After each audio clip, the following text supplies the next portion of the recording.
How's it going, everybody? Sandwhichpants here today, and I figured I was going to cover a few things really quickly. Just pretty quick. I don't have a whole lot of time before I have to go and do some stuff. But, yeah, I just wanted to talk about a couple of things, mostly taking down some, this idiot-ass fucking YouTube channel, PragerU. Huge propaganda network, by the way.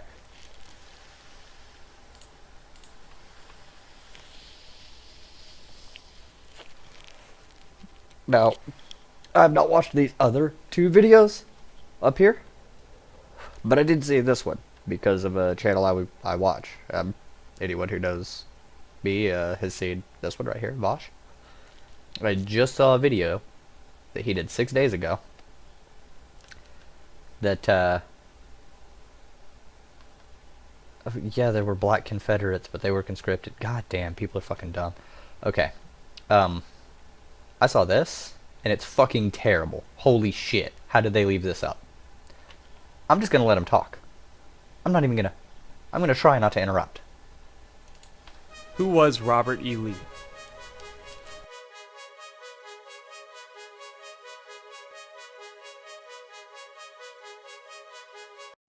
Statues of great historical figures, like Robert E. Lee, are being torn down across America. Here are some facts about Lee that remind us why his statue should remain. Robert E. Lee was connected to George Washington through his father, Light Horse Harry Lee, Washington's cavalry commander, and his wife, Martha Washington's great-granddaughter. Lee's home at Arlington House was just 10 miles from Washington's Mount Vernon. Today, it is the site of Arlington National Cemetery. After 30 years of military service, Lee led U.S. Marines to crush the attempted slave rebellion by radical abolitionist John Brown in October 1859.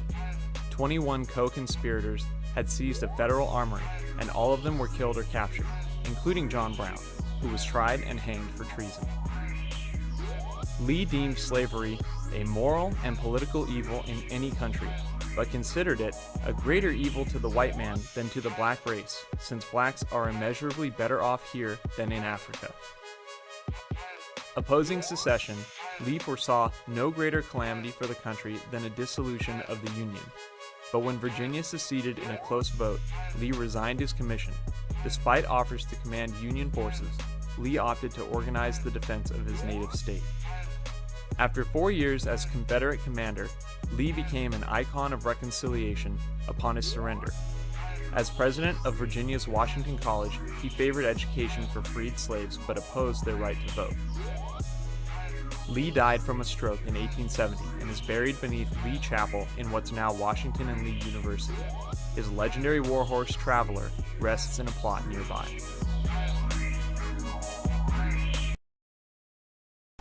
Now I'd like to point out what the very first portion of this video was about. It listed out some factual information. That's what it did.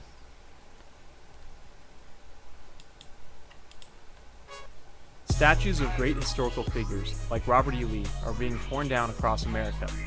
Here are some facts about Lee that remind us why his statue should remain. 19 seconds into the video.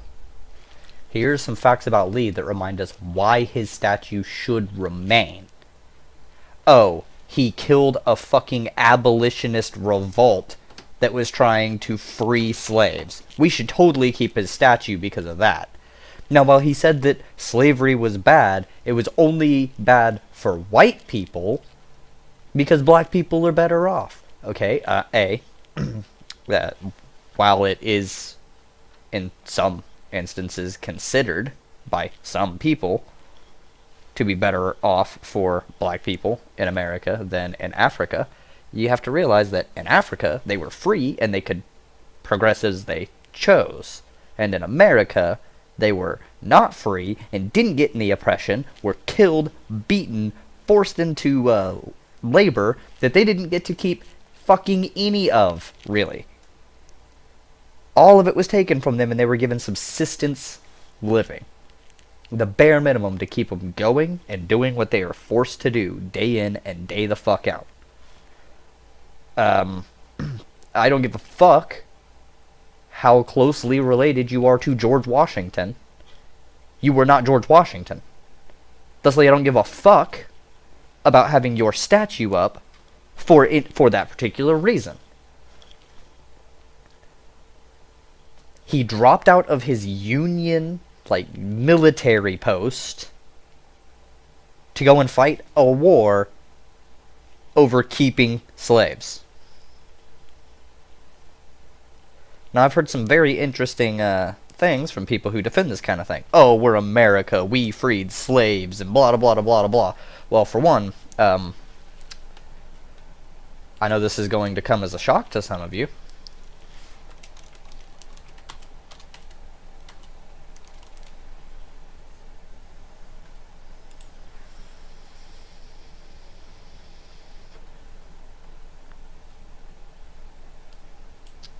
Oh, what's that? 1791 to 1804? 60 fucking years?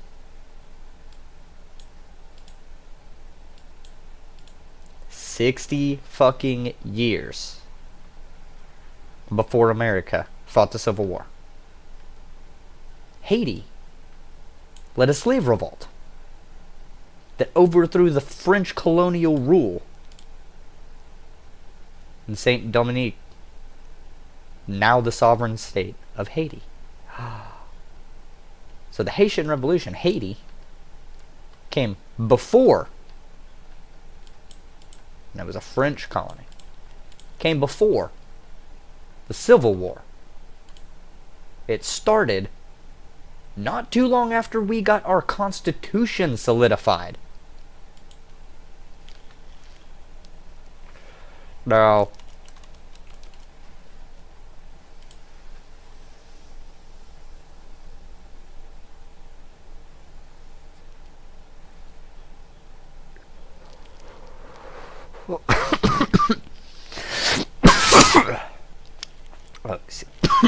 excuse me. Something else to keep in mind. Britain, in 1772, didn't fully abolish slavery, but they banned the sale of slaves in all their territories, which included Jamaica, and banned the ability of sending slaves out of the country to be sold.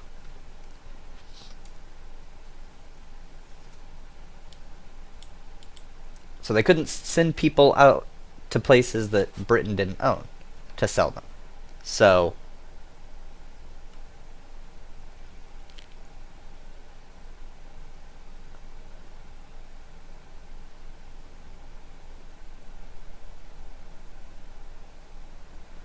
boom.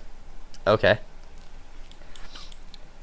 The Somerset ruling Mansfield ruled in 1772 that no master ever was allowed here in England to take a slave by force to be sold abroad because he deserted from his service.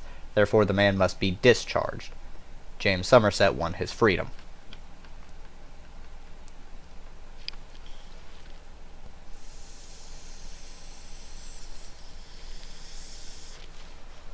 You know what has a profound impact on people?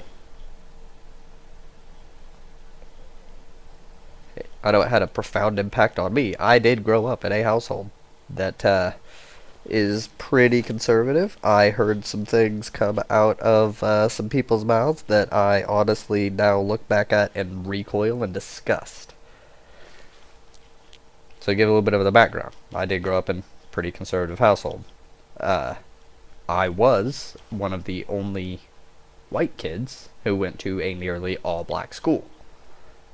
So, you know, being in the minority position in that regard, within the school, I was very much a standout, an outcast. So there was some issues in my past that I resolved. But the thing that really got me was when I was being particularly shitty to somebody, not necessarily because of any like racial component. I was kind of a shitty person. They came to me with a very similar line to what's here. am I not a man and a brother? I was being shitty to them and they didn't really deserve it. And they're like, hey man, am I not also a person like you? Do I deserve this treatment? And that shit hit me so fucking hard.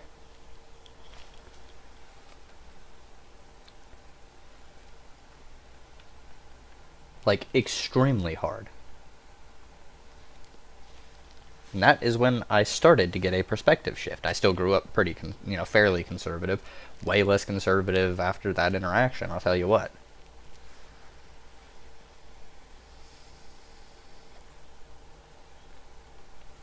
Because what happened is the way I grew up, how I was interacted with as a child, it put a major humanizing factor. It's like I thought, oh, we're all human, but I'm not the same. I was always told I was not the same. Granted, some of that is a misinterpretation on my part, because I'd hear kids tell me I'm not the same as them, but then my teachers would tell me that I'm not the same as the other kids, and they were talking about latent ability, I guess. They moved me over into a gifted class after a little while, but none of that connected with me as a child.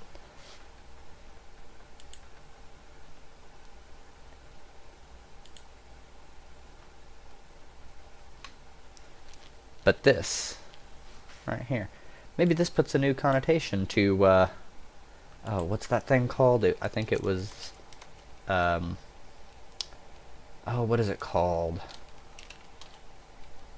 Oh, I think it had something to do with America and a revolution.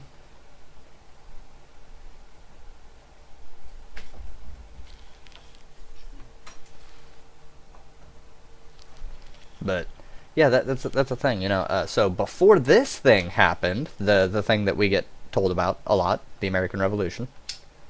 Before this shit, because it says 1765 here, which, let's face it, the American Revolution didn't even start until the 1770s.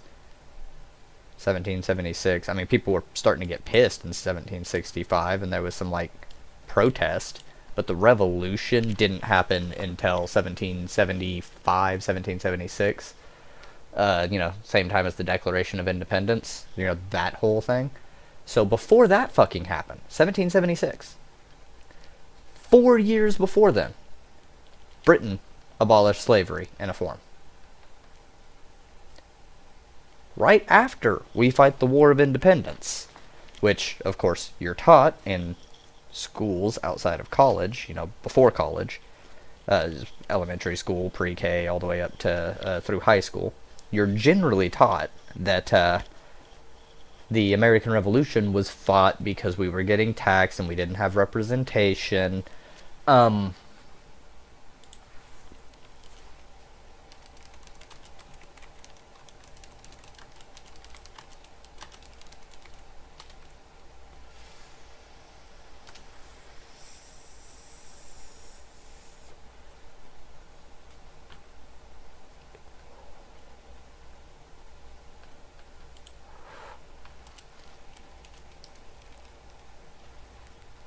There's a whole thing with George Washington.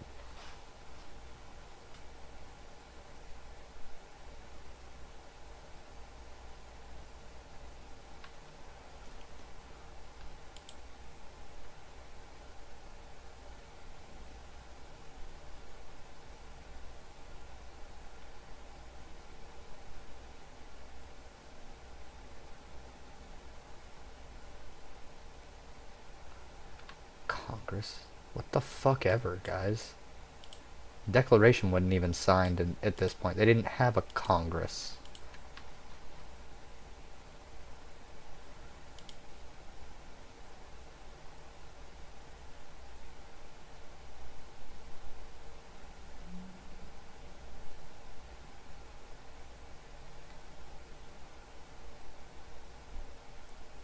Yeah.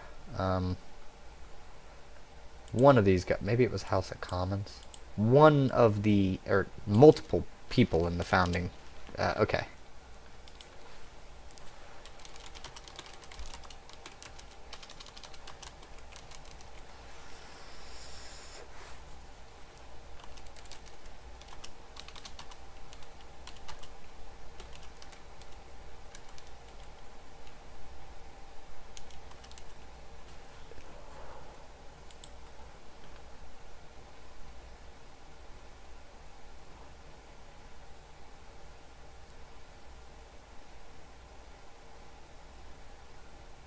West Indies, Hamilton. Okay. No.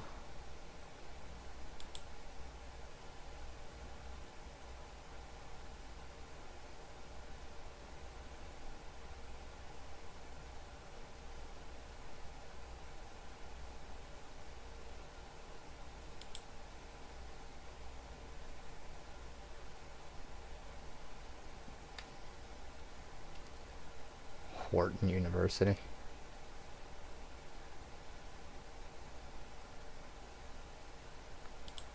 Why the founding fathers wanted an activist government. Okay, I'll check that out later. Anyways, the whole point is that, yeah, you're told that they were fighting over taxation when some of the founding fathers, I was listening to a whole deal about this a few months back, but I don't remember all the sources and shit. I'll have to try and research more into it. I'll pull it up on another live stream if I find it. But there was apparently about a third of the founding fathers who were either in or had direct communications with people within like the House of Lords and House of Commons. You know, British Parliament.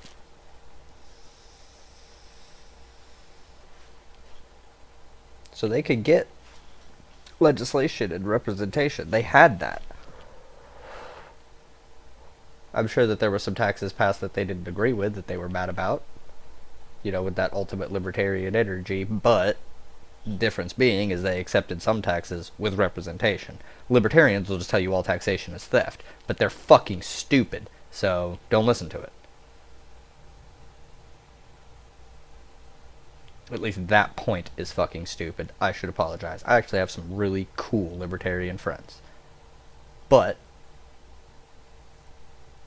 we recognize that there are some conflicting points in our ideologies. We have quite a few that mesh together. But yeah, no. Whenever a libertarian tells you that taxation in any form is theft, they are being either disingenuous or showing a complete ignorance of money. But so they had some sort of representation for their taxes. They recognized that there was some that taxation in and of itself wasn't bad. That's why they wrote it into the fucking Constitution. Like, let's face it.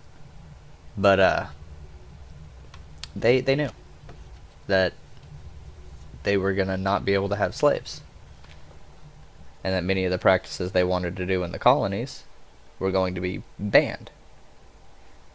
Part of the reason the British sent over soldiers was to collect taxes and bring it back from the colonies, and also to oversee and enforce British law in their territories abroad, because the colonies weren't abiding by those laws.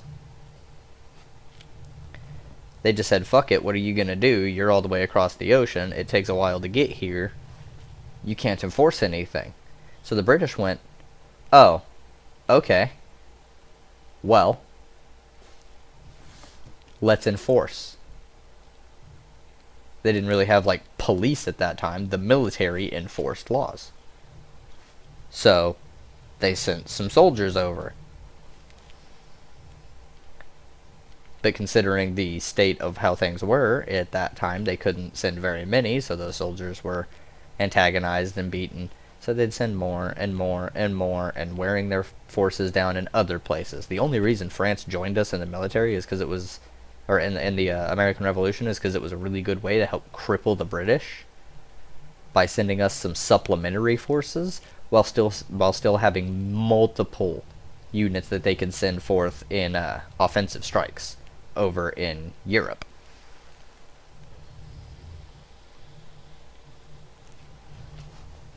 Because the colonies here, which were ostensibly supposed to be British people, who were also supposed to be able to be pulled back to help fight against the French, like, you know, Lieutenant Washington at the time. But they were doing this little, you know, not wanting to listen because they're so far away kind of thing. Thinking, oh, well, you can't enforce anything. So they kind of just started doing what they wanted. Well, you know, Britain wanted to enforce its laws in its areas. So it sent troops, which was their police at the time.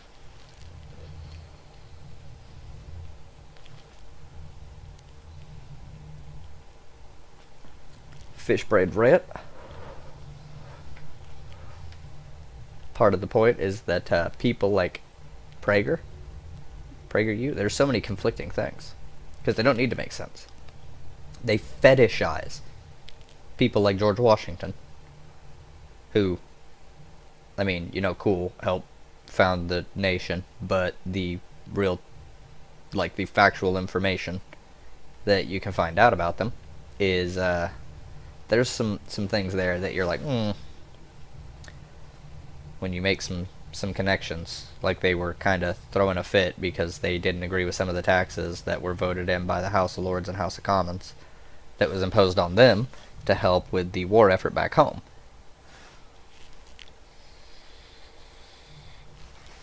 They just didn't like it. They didn't like the form of democracy that was going on in Britain. So they replicated it. They did. 100%. House of Lords, House of Commons. House of Lords equates to the Senate. House of Commons is the House of Representatives. The House of Commons is ostensibly supposed to be representing the people, the general people, and the House of Lords is to represent the nobility. Well, they didn't have a nobility in America, so they made it their own form of a nobility, which is white landowners. The Senate was made to represent and protect the wealthy white landowners. Makes sense when you look at the history of the Senate overall. So to protect landowners, the Senate is made to be slow and deliberative, whereas the House is supposed to move with the passions of the people.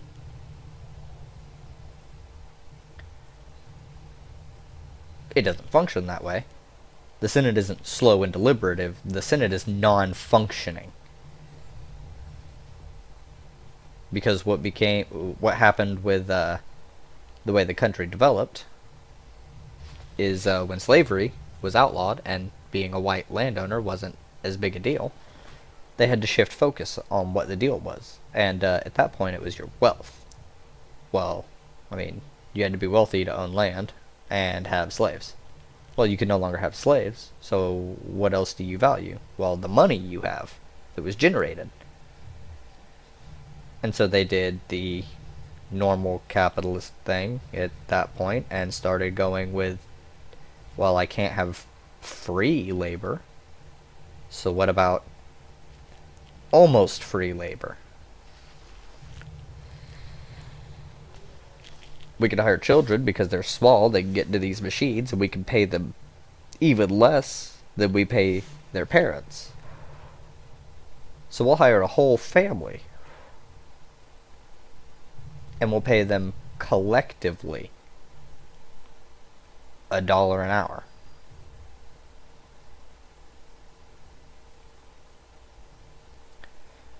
It's like 7 people. With the parents making up about 33% of the income.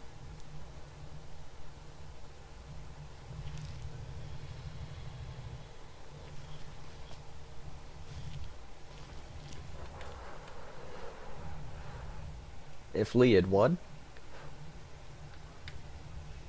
holy shit, would we be in a fascist state already. But these are the reasons he said for keeping the statues up. Jesus Christ. Because he's related to Washington, don't give a shit. Because he thought that slavery was immoral, but for the white person only because it helped black people, which it did not. Let's face it. It didn't. I mean, there's some ways it did, but overall it didn't. Like, materially it did. There's, like, physical things that they have access to here that they wouldn't have access to in most parts of Africa. Although apparently Kenya's on and popping right now, so. What else was it? Because he wanted to help his native state, so he became a traitor to the United States to fight in a war that was meant to overthrow the United States government so that they could keep black people as property.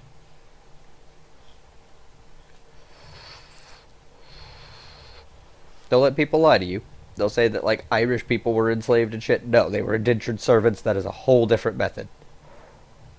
Black people were enslaved. Indentured servants worked for their freedom. Don't let people fucking lie to you.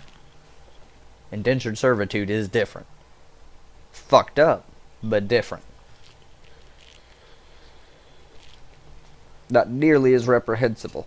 They have you work to pay off a debt.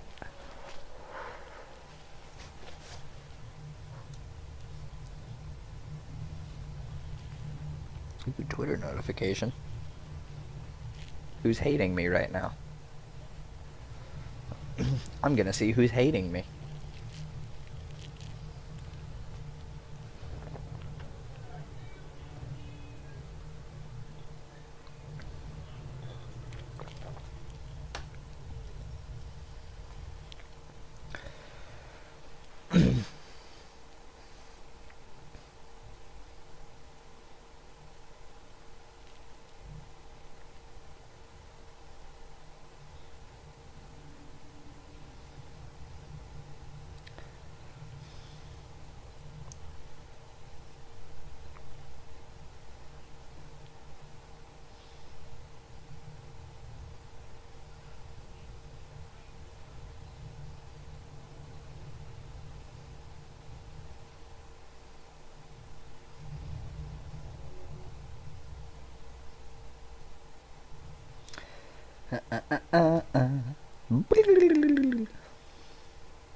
Okay.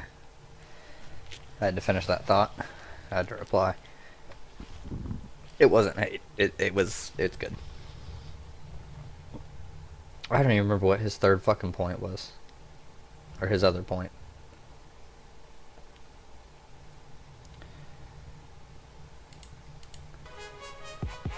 Opposing secession, Lee foresaw no greater calamity for the country than a dissolution of the Union.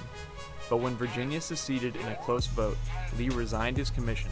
Despite offers to command Union forces, Lee opted to organize the defense of his native state. Lee opted to organize the defense of his native state. No, that's not what he did. Okay? What he did was join a military unit that was meant to assault the United States, the Union, overthrow it, like organize the defense. Who?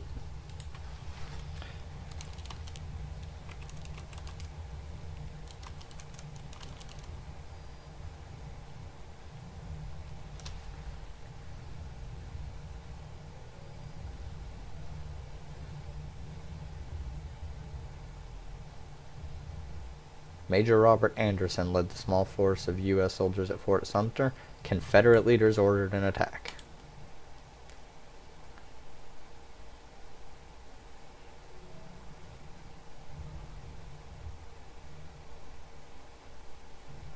WAPO's not gonna let me read that shit.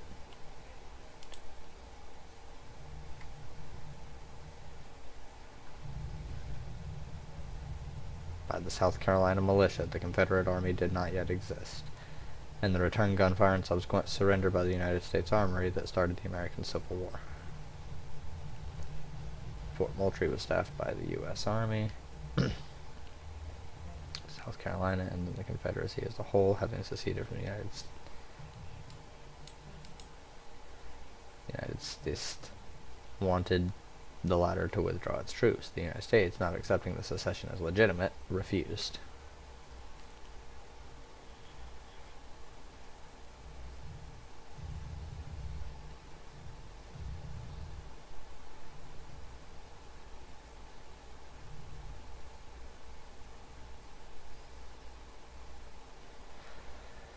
Major Robert Anderson at the U.S. Army surreptitiously moved his small command from the vulnerable Fort Moultrie on Sullivan's Island to Fort Sumter, a substantial fortress built on an island controlling the entrance of Charleston Harbor. An attempt by U.S. President James Buchanan to reinforce and resupply Anderson using the unarmed merchant ship Star of the West failed when it was fired upon by shore batteries. South Carolina authorities then seized all federal property in the Charleston area except for Fort Sumter.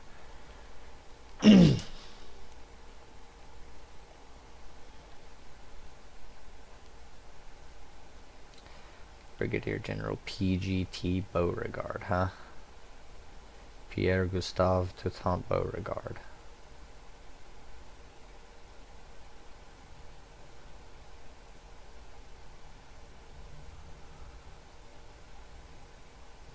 Beauregard, huh? He started the whole thing. The first general officer of the newly formed Confederate States Army was placed in command of Confederate forces in Charleston. Beauregard energetically directed the strengthening of batteries around Charleston Harbor and at Fort Sumter. Conditions in the fort, growing increasingly dire due to shortages of men, food, and supplies, deteriorated as the Union soldiers rushed to complete the installation of additional guns. The resupply of Fort Sumter became the first crisis of the administration of the newly inaugurated U.S. President Abraham Lincoln.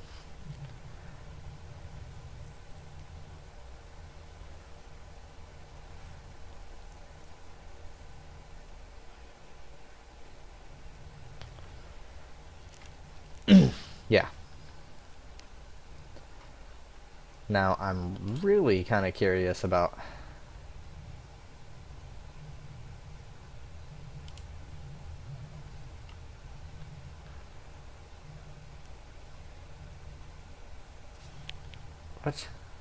what is this shit? Southern leaders placed blame for the outbreak of fighting squarely on Lincoln. They accused the president of acting aggressively towards the South and of deliberately provoking war in order to overthrow the Confederacy. The Confederacy sought a peaceable accommodation of its legitimate claims to independence and resorted to measures of self-defense only when threatened by Lincoln's coercive policy. Thus, Confederate Vice President Alexander H. Stephens claimed that the war was inaugurated by Mr. Lincoln. Stephens readily acknowledged that General Beauregard's troops fired the first gun. He argued the larger truth is that in impersonal or national conflicts, it is not he who strikes the first blow or fires the first gun that inaugurates or begins the conflict. Rather, the true aggressor is the first who renders force necessary. Which was you guys when you fired the first shot and marched on fucking U.S. bases and shit. Oh my god. Okay. So, yeah. I'm just saying. You just see how, yeah.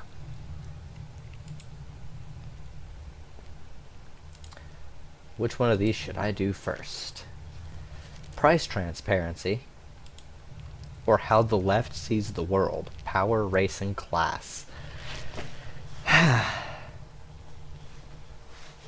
Who wants to hear PragerU, a conservative think tank fake university funded by oil billionaires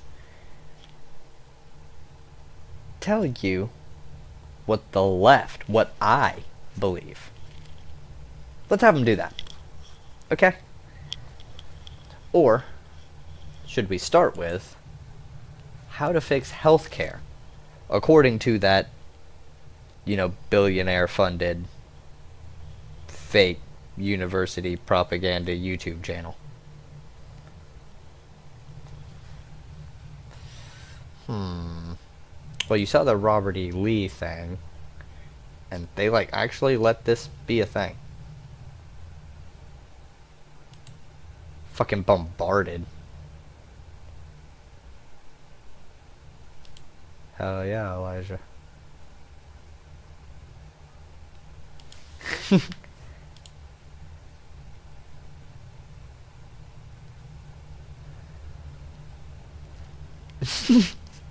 Oh my god.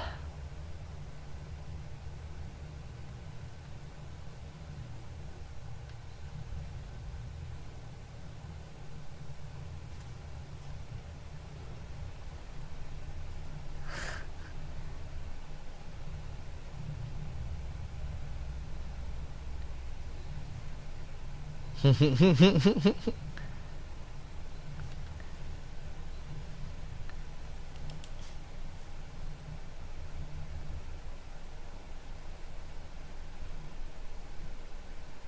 destroy slavery.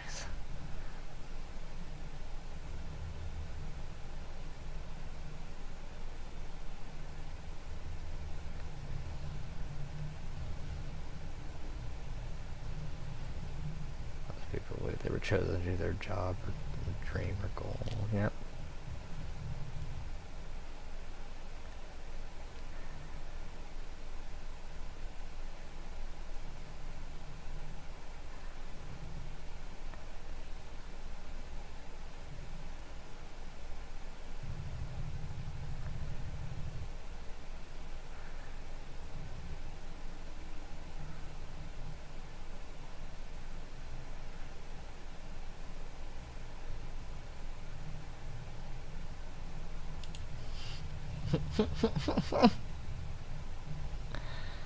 I get ratioed.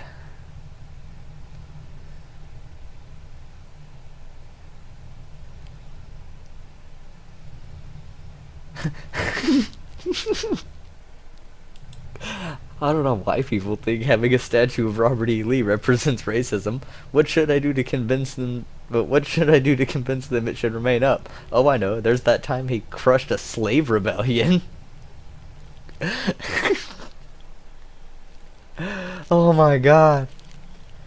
All right, let's go with the price transparency. I'll end on the good one. How messed up is our healthcare system? Very. This messed up. Researchers compared prices amongst 53 hospitals for a standard heart procedure called a CABG, or a coronary artery bypass grafting. Not only did the researchers find a tenfold difference in price for the same procedure across hospitals, from $44,000 to $448,000, but they also found no correlation between higher prices and better quality of care. Other studies have shown there can be up to a 39-fold variation in price for a simple blood test across medical centers in the same metro area. Okay, so these are actual statistics. I mean, did he have sources there? Who did he say? How messed up is our healthcare system? This messed up. Researchers compared prices amongst 50... Oh, he didn't. Okay. We have no idea. Studies have shown there can be up to a 39-fold variation in price for a simple blood test across medical centers in the same metro area. Okay, good. So we're right here. These are all true. I mean, probably. I haven't looked into the exact number, but it sounds right. There's a lot of variation here, and there's not any actual explanation except for capitalism, which means, hey, I own this hospital. You're gonna come to me when you need fucking work done because I take your insurance, and the other hospitals don't take your fucking insurance, so you're gonna pay me this fucking price. Because healthcare is something that you need. A basic principle of markets is that a commodity should cost what someone is generally willing to pay for it. What people are generally willing to pay for it. If somebody's not willing to pay $5 for your fucking thing, then you don't get $5 for your fucking thing. You'll lower the price. You might get $3.50 off of it, $4 maybe, but not the $5. You know, there's a line there, and so you have to meet that area. This is just basic market principle. Well, how much would people pay to save their fucking life? Everything. They would ruin the rest of their life financially to save it. Now let's see how this guy has what solutions he has for this problem, and I will criticize them. Punchline. We have no idea how much we're paying for healthcare services. Why is it that when you need to get a surgery or medical test, you can't get a price the same way you can when you shop for, say, an airline ticket? Imagine if the airlines didn't post prices. Instead, when you bought your ticket, Delta just said, "We'll bill you after your flight, because we don't know what the cost of fuel will be that day." Then a week later, you get a bill for $4,000. You'd scream bloody murder, and rightly so. Yet this is precisely what we are dealing with in American healthcare. With rare exceptions. I see. Oh, I should have read the rest of the, connected the title there. Price transparency, how to fix healthcare. So his entire fucking solution here, in a 5-minute video, is going to be hospitals and medical services need to just tell you what you'll be paying before you go in, so you can shop for care. Well, are you going to be able to shop for care when you get fucking shot? Or you break an arm in your job and they rush you to a hospital? Shit like that. You have a heart attack, you pass out at the wheel, you get into a car wreck, any of these things. You're not going to have the ability to go shopping around at which hospital the fucking ambulance is going to take you to.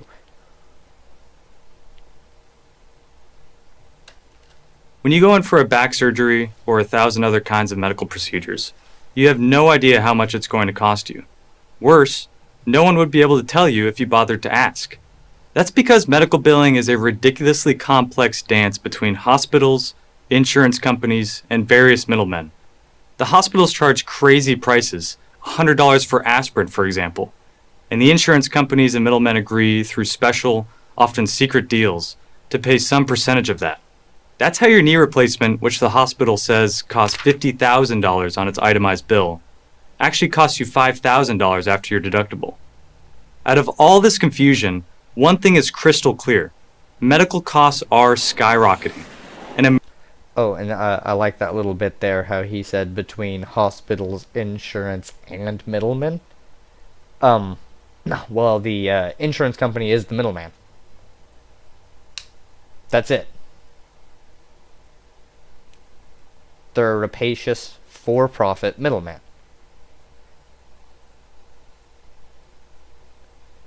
If the government was just taking care of the bill and was able to negotiate prices with like a national health care system, like Britain, kind of France in a different manner, but very similar.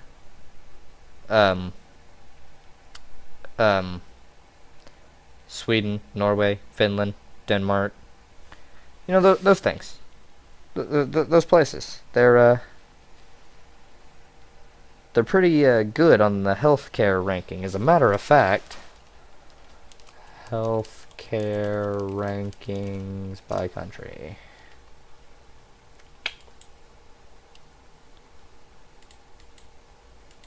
What do you know?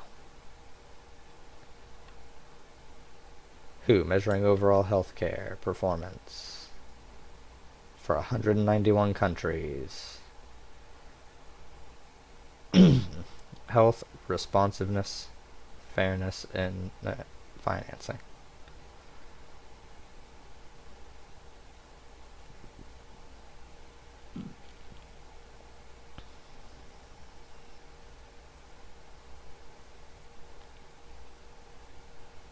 So which countries? So is that the summary up here? Really? Introduction.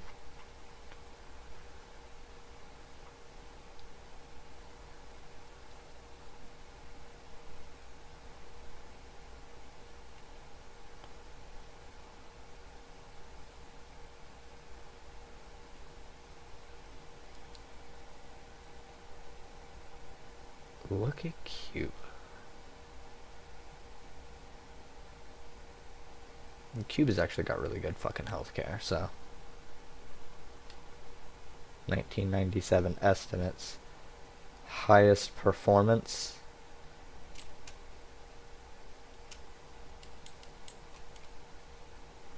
Oh, what's that? Oh, Cuba down here? And then all that over there.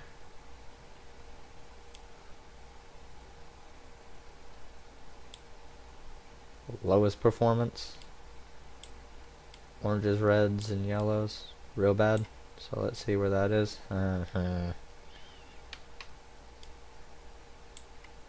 China, not doing the best. I say Russia, but I think Russia actually had some pretty decent healthcare.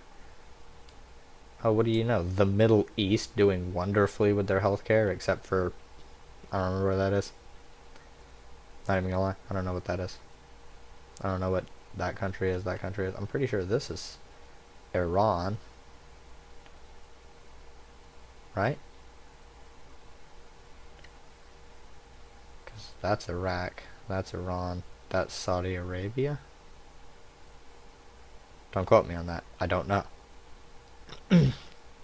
My geography not so good. Then again, I can't name all of the states in my own country. Like where they are. I know where my state is, I know where Texas is, I know Florida, I know California, I know Washington, and I know Maine. All this shit over here? Nope. Couldn't tell you. Pennsylvania's over here somewhere. Oh, I know Kansas, too.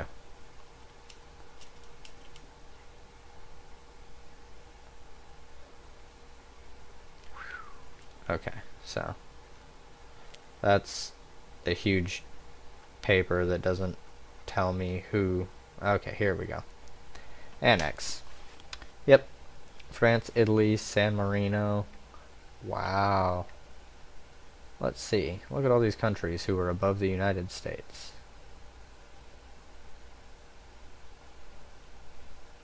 All these countries. They don't really have information on Cuba.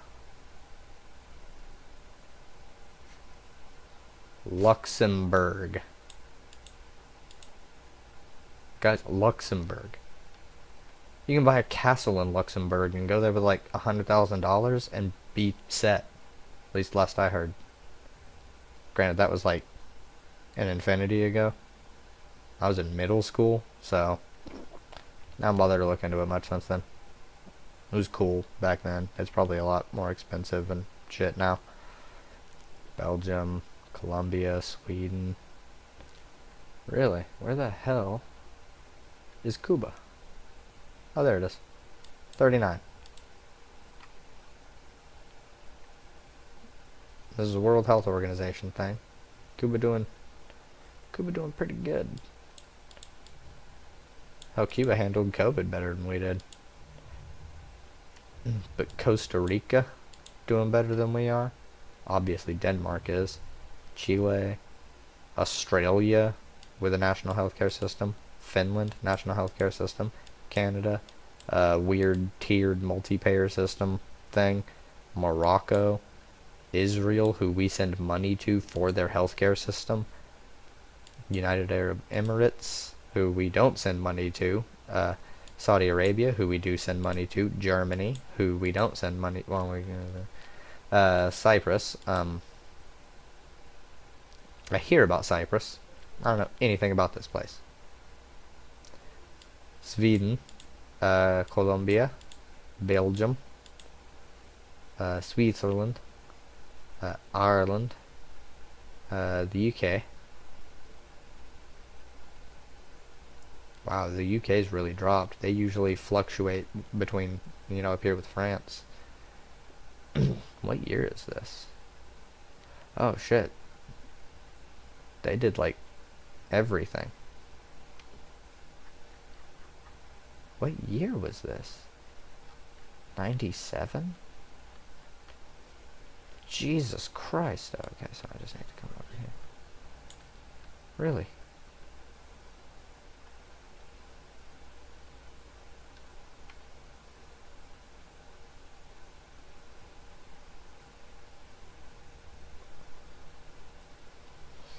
Okay, wow.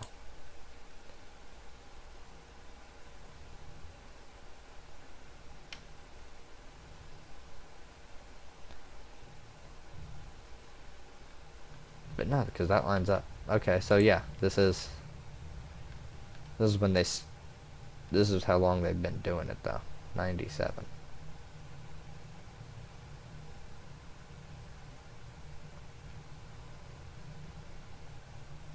World Health Organization coming in.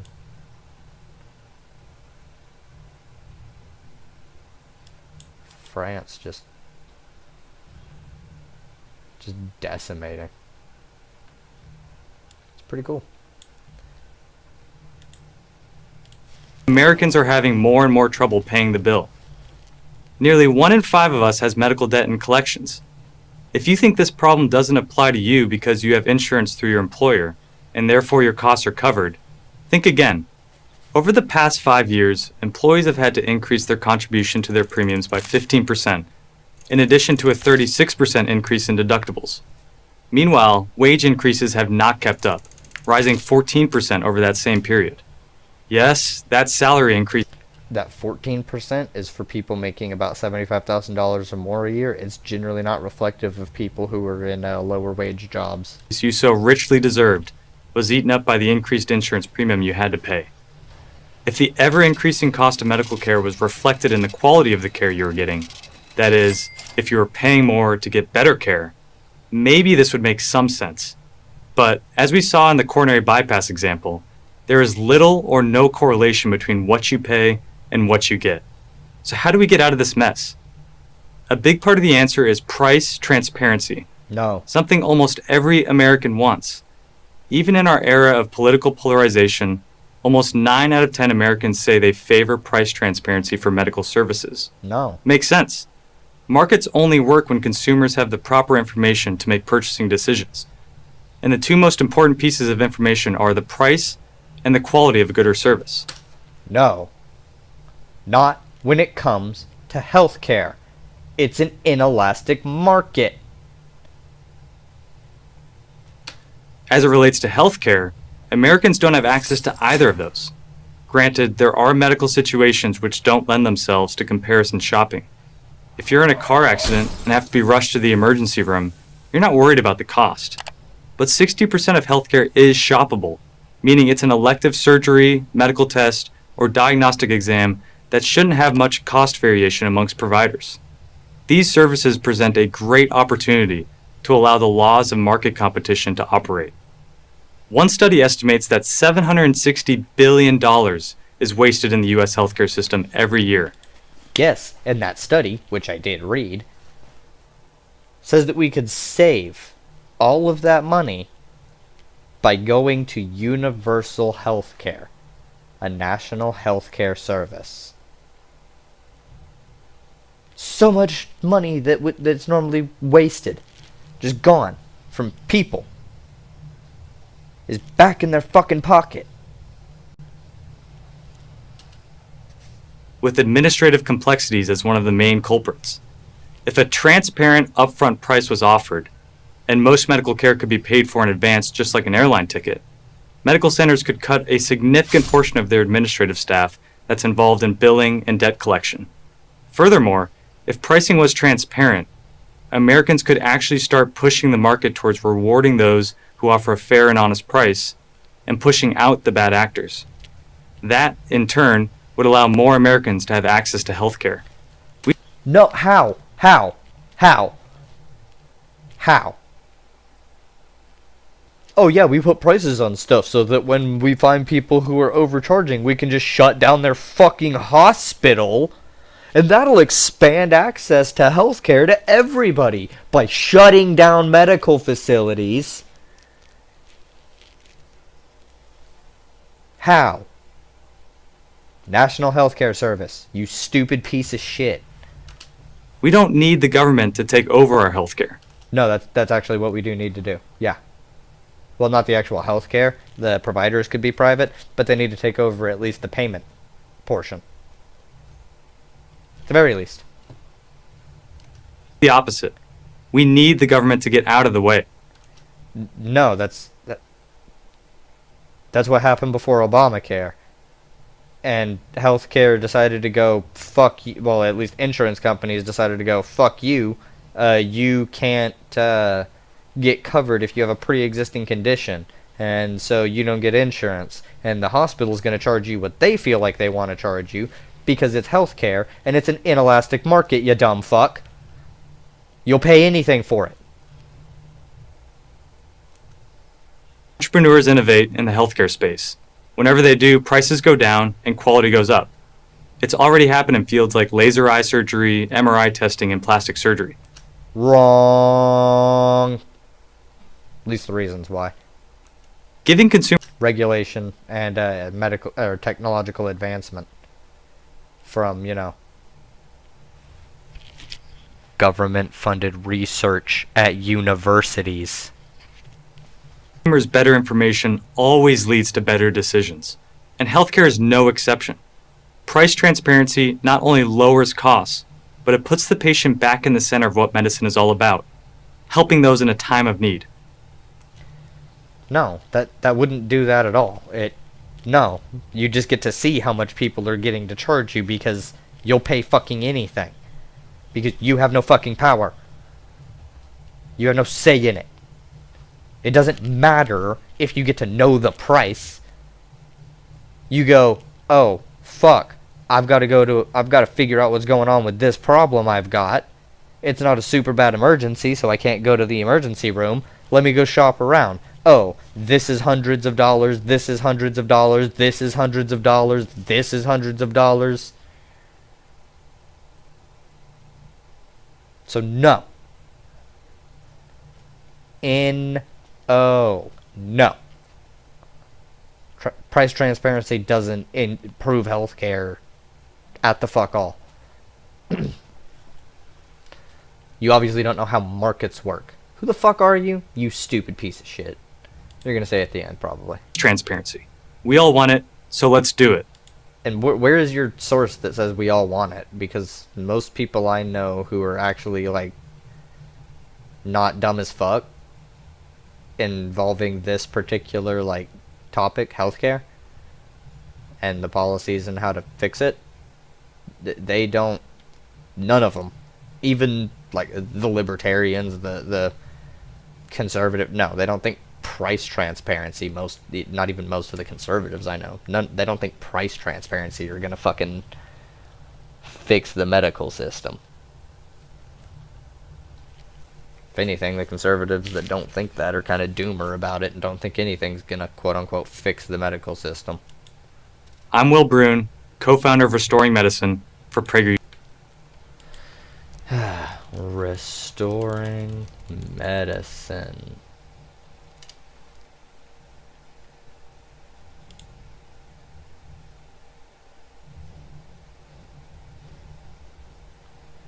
Grassroots movement. Yeah, no, you're being funded by fucking PragerU, which is funded by, like, Koch brothers and shit.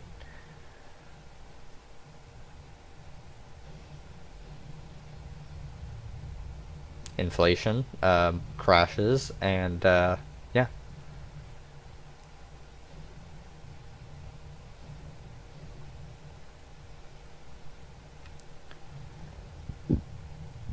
Oh, yeah, because I could totally believe all that.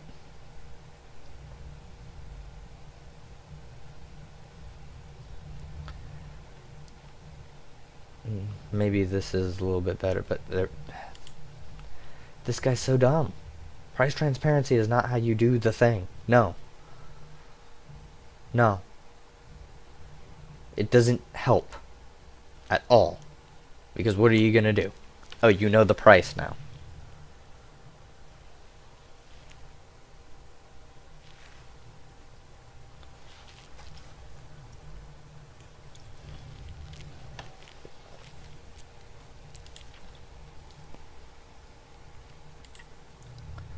I'll read that later. Alright, let's see what you got. Who's the idiot speaking? Tell me it's Benny Boy. Why does the left hate Israel? It's Dennis himself! Yes! On the surface, it doesn't make sense. Israel is a liberal democracy. No, it's not. It extends full rights to women, to gay. Only if you're an Israeli citizen.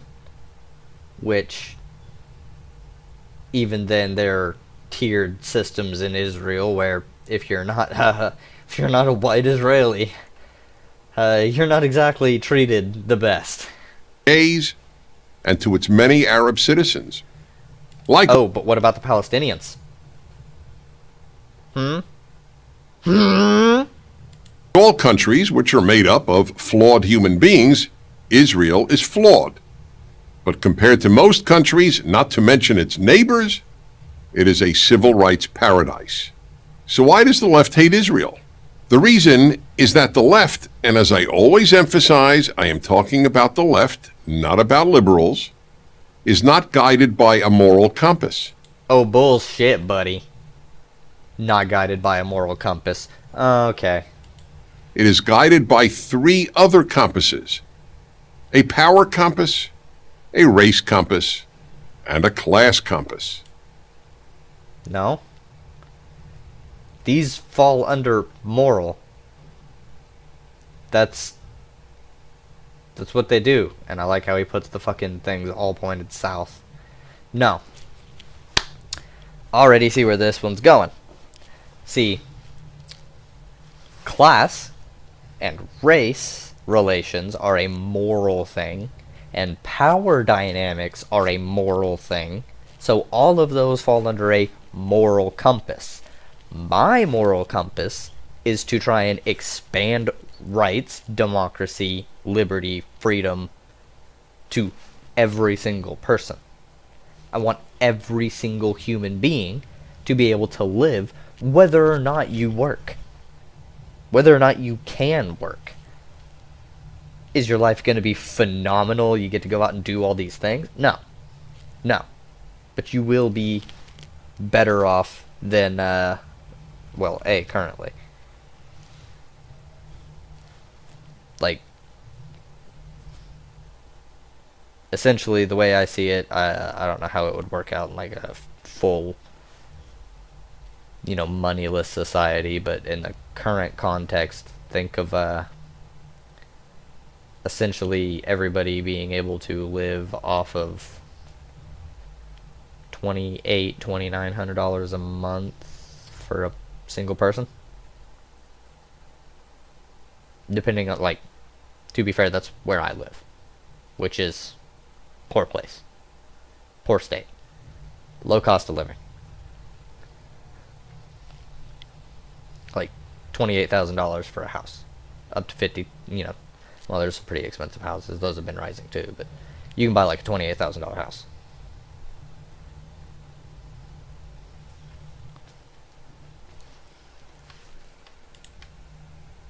Let's begin with the power compass. Instead of evaluating people and nations on the basis of right and wrong or good and evil, the left evaluates them on the basis of weak and strong. If you're weak, you're good. If you're strong, you're bad. No. What? No. Strong in what way? Weak in what way? It depends. There's different forms of strength and weakness, and oh my god. Israel is strong, therefore it is bad. America is strong, therefore it is bad. No, they're both oppressive, fucking previously genocidal, in the case of America, currently genocidal in the case of Israel. Fucking, like, racist state, in essence. America's bad because it's like the hub of capitalism. It also has pretty shit race relations. It also has a pretty poor relation to its people within its government. Because, money, lobbying, corruption. The interplay between the government and corporations, like the base foundation for fascism. The Palestinians are regarded as weak. Therefore, they're good. No, the Palestinians are regarded as a currently oppressed group of people who are calling out for help and even agreeing to fucking old-ass borders that they didn't want to accept back then because they had a group of people who were being moved from multiple areas of the world into into the area they occupied without their consent, being walled in and living in an open-air prison. It's not that they're fucking weak, it's that they are oppressed. They are being murdered and held in essentially a concentration camp.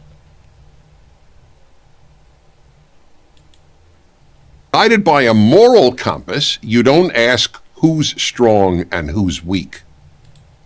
You kind of do, in a sense. Aren't your morals like Judeo-Christian, quote-unquote? And the Christian Bible has Jesus telling you to support and love the weak? And that strength comes from loving people? You ask who's morally right and who's morally wrong. Yeah, and to me, Israel is morally wrong for what it does to Palestinians, and the United States is morally wrong for what it does to fucking workers, and also black people, the Latin community. I was gonna say, I'm trying to remember that's a no. But yeah, the entire Latin community. Let's see, who else? Asians, not as bad, actually. Asians are kind of like, but there are a lot of Asian stereotypes and stuff. And so race relations are pretty shit, and class relations are extra shit. So that's the morally bad thing about America. I love America's freedoms and shit that we've got, but there's some bad stuff too. You criticize something to help make it fucking better, guys. You don't just adore it for everything and just disregard its flaws. That's how you teach women to stay in abusive relationships. 50 years ago... Or men. However. And yes, I'm using those terms to include trans women and men. They're women and men, so... Oh, and the non-binaries, I cannot leave them out. My NBs. My NB monarchs. Israel was not a big issue for the left. Why? Because it was perceived as weak. But after the 1967 Six-Day War, in which Israel achieved a stunning military victory, it all changed. Israel became strong. No. 1967 Israel War.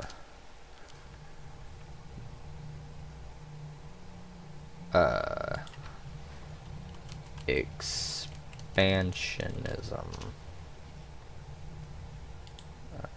Misspelled that. Controversies related to the...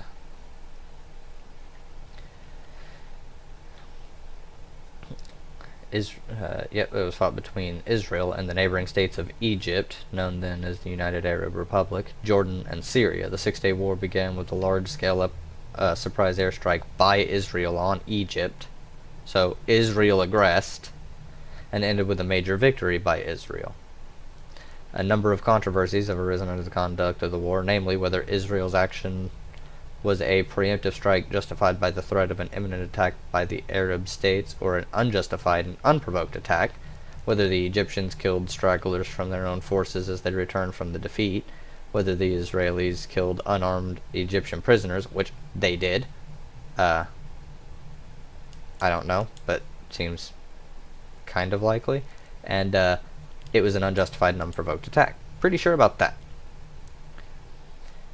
Actually, both Egypt and Israel announced that they had been attacked by the other country. Gideon Raphael, the Israeli ambassador of the UN, received a message from the Israeli Foreign Office, informed immediately the president of the Secretary SETCO that Israel is now engaged in repelling Egyptian land and air forces. At 10:30 a.m., Raphael woke Ambassador Hans to board, the Danish president of the Security Council. Moving against Israel, and Israel was responding to a cowardly and treacherous attack from Egypt, which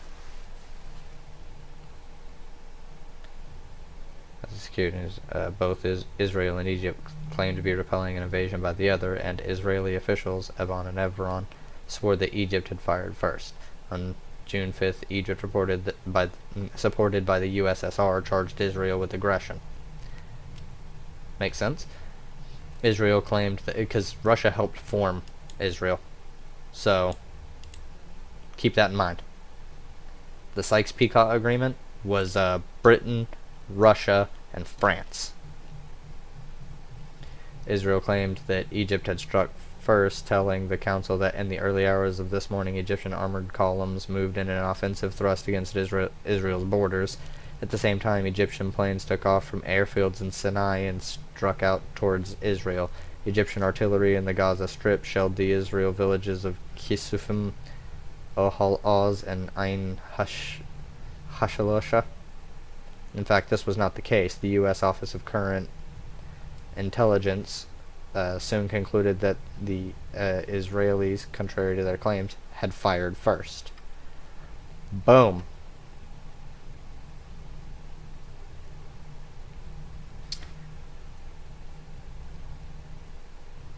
IDF killed. Okay, yeah. Gabby Braun, a journalist for Yedioth Aronoff, said he had witnessed the execution of 5 Egyptian prisoners. Mikhail Bar-Zahar said that he had witnessed the murder of 3 Egyptian POWs by a cook, and Mir Pail said that he knew of many instances in which soldiers had killed POWs or Arab civilians. Which, yes, Israel was reported as claiming that there were many incidents in the 1967 war in which Egyptian soldiers were killed by Israeli troops after they had raised their hands in surrender. It was not an official policy, but there was an atmosphere that it was okay to do it. Some commanders decided to do it, others refused, but everyone knew about it. Allegations that Egyptian soldiers fleeing into the desert were shot were confirmed in reports written after the war. Jesus fucking Christ.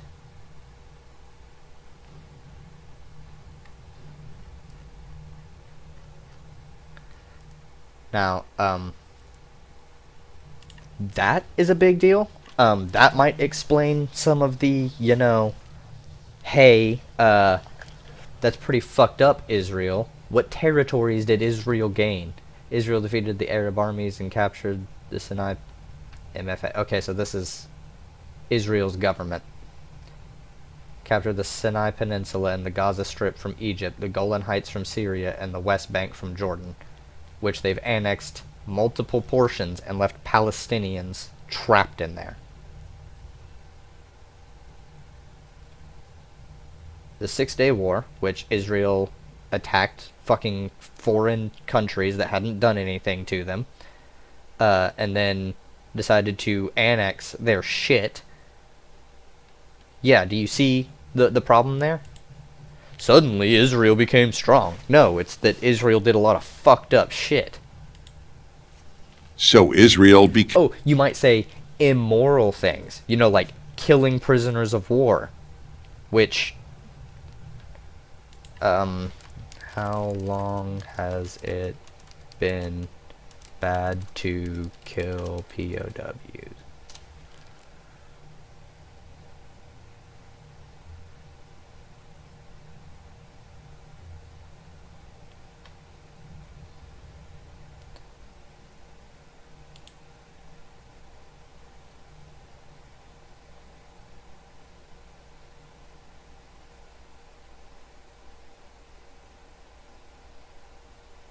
Yeah.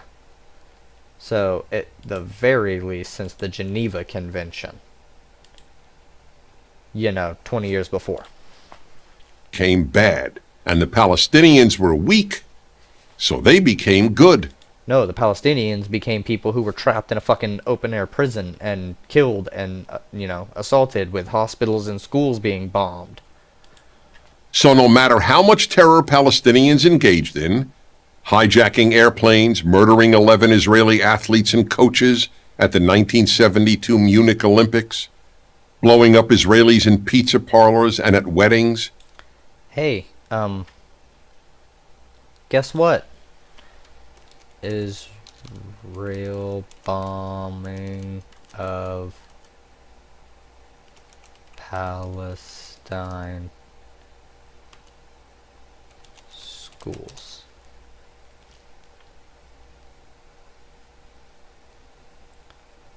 Oh, what's that? They blew up civilians? They keep doing it? Human Rights Watch. Which the ADL has probably got put into in-depth look at Gaza school attacks. 3 Israeli attacks that damaged Gaza schools, housing displaced people, causing numerous civilian casualties and violations of the laws of war, Human Rights Watch said. Yep. And I bet you the ADL is going to ADL Human Rights Watch.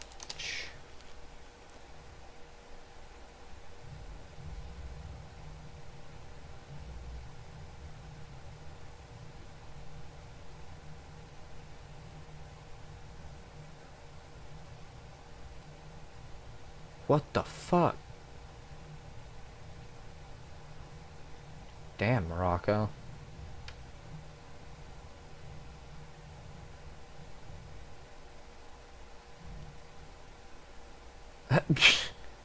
The State's Department is... Okay, so yeah. Yeah, because Zionists. I don't like Zionists. I don't have a problem with Jewish people. But Jesus fucking Christ, Zionists are not okay mentally. They have some sort of hatred. I don't know. I don't know. Position never changed. Palestinians good, Israel bad. Yeah, when you kill prisoners of war and bomb schools and hospitals and territories that you're trying to commit a genocide in, it's pretty fucking bad, isn't it? I call that really fucking bad. I don't know about you. I mean, no, you're a Zionist, full Israel supporter, and you deny all of the things that Israel does that are bad. You say that they have some flaws. Yeah. Yeah, they fucking do. Guess what? There's flaws in the Arab countries. There really fucking are. There's just moral failings. There's moral failings here in America. There are moral failings literally everywhere. Nobody is morally pure. We just have to work to better ourselves for it. Because the Palestinians were weak and Israel was strong. Nope. That's one of the 3 ways the left judges the world. You can test this theory in other ways. Why is the United States bad? Because it's strong. Nope. And third world countries that oppose the United States are good. Cuba, for example, has been adored by the left for decades. Never mind that Cuba's Communist Party has ruined Cuba, that Cubans have no civil rights.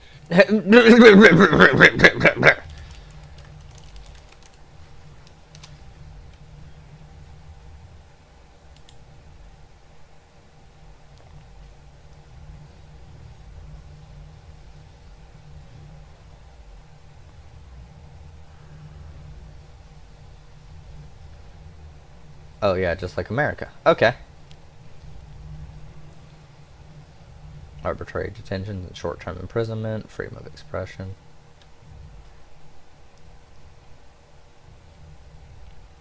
So there's some bad stuff. But to say that there are no human rights is false. Travel restrictions.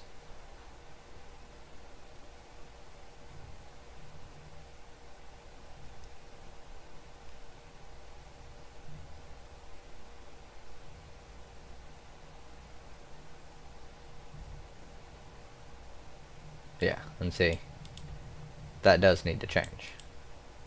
Cuba was way better back in the day.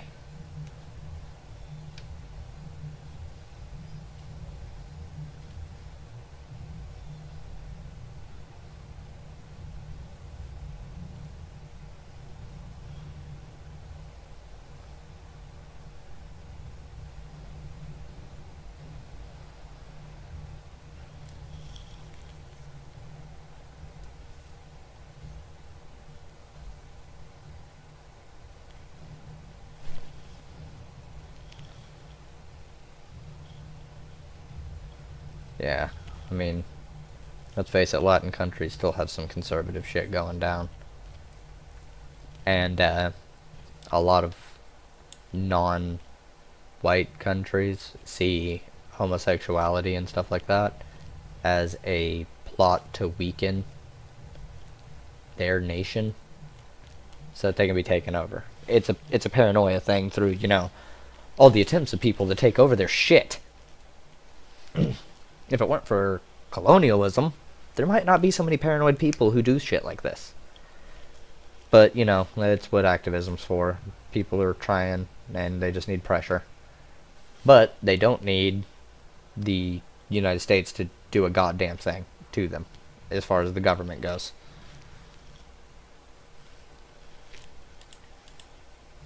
And Cuba is one of the poorest countries in the world. Since Cuba is weak, to the left, Cuba is good. No, not necessarily. I just criticized Cuba.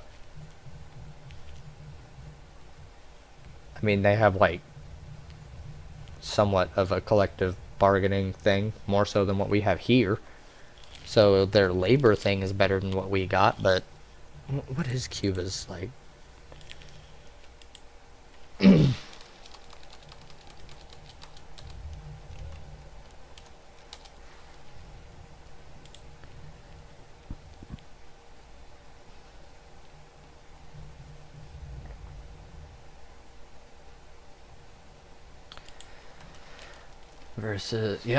versus cost of living.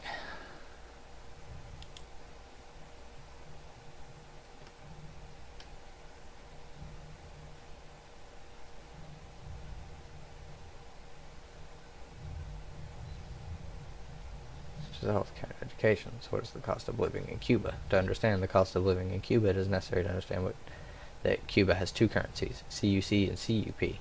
A single CUC is roughly equivalent to $1. The currency is generally used by foreign tourists. The other currency is the Cuban peso, or CUP, and $1 is good for about 24 CUP. This is the currency used by Cuban nationals for most daily purchases. That monthly figure does not have to cover some basic costs that factor into the cost of living in other countries. Education and healthcare are both public and completely free. The government provides housing, so Cubans do not have to pay taxes, rent, or mortgages either. Basic food is also subsidized through the individualized ration book that every Cuban receives. Most Cubans do expend a portion of their monthly salary to supplement their allotment of rice, beans, bread, and other necessities. Pork, the protein staple of the Cuban diet, costs a little under 2 cents per pound. The cost of bottled drinking water in Cuba ranges from 75 cents to $1, so water. One of the biggest expenditures of the average Cuban is transportation. The local city bus costs about 2 cents. Collective taxis, another popular form of urban transport, cost just more than 40 cents. Wow. Outside major cities like Havana and Santiago de Cuba, transportation is much more expensive and harder to come by. In general, Cubans do very little traveling outside of their respective cities or towns. So, look at that. Look at that. These guys look so fucking happy. I mean, there's some other problems in Cuba, but... The same. Oh, and the thing with Cubans in America complaining about, like, Castro? Yeah, and like the whole Cuban Revolution thing is that they were fucking wealthy slave owners who didn't want to give up their land and shit, so they got kicked out of Cuba. I don't feel bad for you. Same was true with North Vietnam in the 1960s. It was considered weak, so it was good. The U.S. was strong, so it was bad. It didn't matter that America was trying to preserve the freedom of the South Vietnamese exactly as it had preserved the freedom of the South Koreans. The U. No. No. And both of those wars weren't justified anyways. We had no fucking business going there. U.S. was strong, so it was bad. Which brings us back to Israel. Oh my god, that's such stupid reductive thinking. Holy shit. Reductio ad absurdum. Holy fuck. Okay, so the only justified war that the United States has ever gotten into since it became a nation, even that one, tenuous ground there. Very tenuous ground, actually. But since it became a nation, the only justified war that the United States ever fucking engaged in was World War II. That's it. Kind of World War One, but I mean, yeah, World War One. There was two. So the two world wars are the only times we ever gotten into a war that was actually, like, probably not bad for us to have done. But literally everything else that we have ever done with war has been completely unjustified. The stronger Israel gets, as it effectively defends itself, as its economy grows, and as its diplomatic position improves, the more the left hates it. Well, no, we wouldn't, criticize Israel. It's not even that we hate Israel. I mean, I don't like Israel because it's a fucking genocidal Zionist state. That's what it is. It's just what it is. I don't like states. But, as far as, like, giving it a bit of a pass, I don't care if it has a decent military that could defend itself. The problem is it's not defending itself from anything except for conditions that it's creating and perpetuating. Because when you subject people to shit like the open-air imprisonment at, I think it's the West Bank, or Gaza, well, they kind of do things to retaliate, like bomb you, or attack you at vulnerable times, like weddings and birthdays, when you're supposed to be celebrating, when your guard is down, because that's the only time they can act, because otherwise you're bombing their schools and hospitals. If you weren't doing that, and you, like, didn't keep them in an open-air prison, and, like, you just kind of left them alone, maybe helped them build shit back up that you bombed, kind of the way the U.S. does with the places that we bomb, like in Iraq. We kind of, started putting investment into rebuilding their infrastructure since we fucked it up so much. Still not good, I mean, but at least that's a token of a start. But, you could do that, just not bomb them, recognize the borders that they want, the ones that you had initially agreed to in 1967. You do that, and you're good. Don't bomb them. From that point out, like, the left will just kind of criticize your internal workings with white Israelis being seen as, like, a better class of people. So that's it. But that's a internal culture thing we'll criticize, but there won't be, like, this whole BDS movement. The exact same thing we did to South Africa, by the way. Boycott, divestment, sanctions. It wasn't, anti-black to do that, or anti-white to do that. Really anti-white. Wasn't considered negative to do that in that context. But suddenly when you suggest doing it to Israel to stop them from bombing Gaza and shit, oh, it's anti-Semitism and you hate Jews. Yeah, fuck you, Dennis.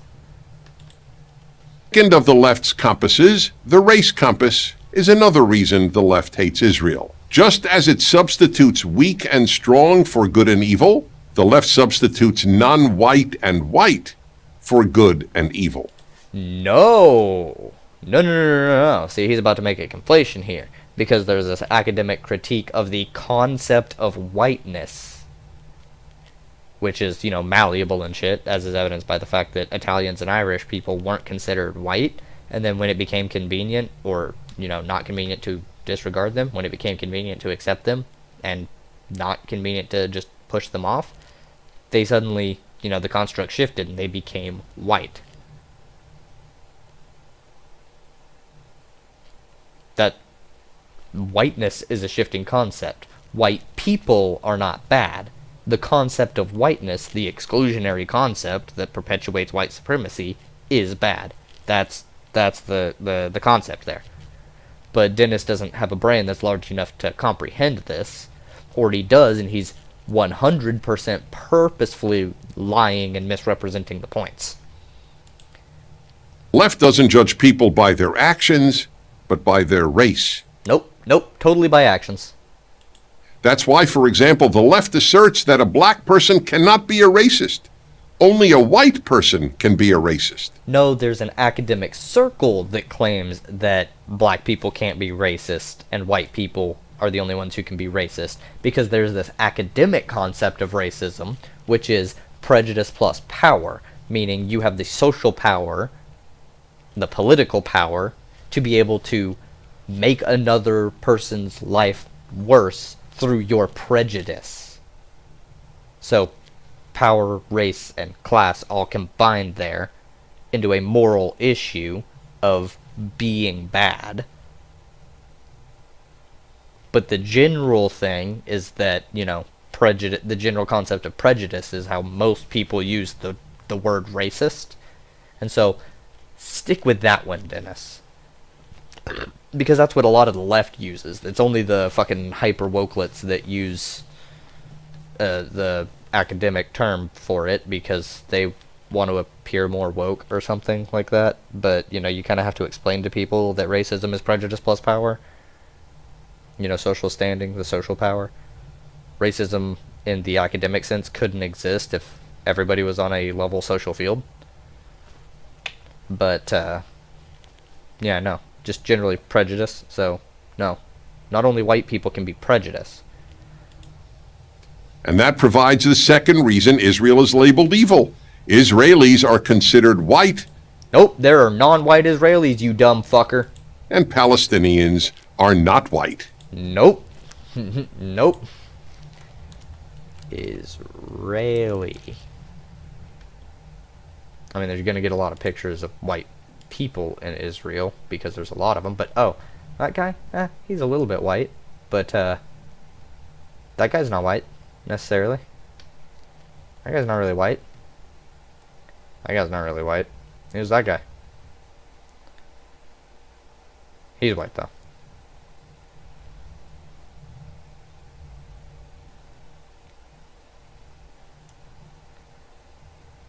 Oh, what do you know?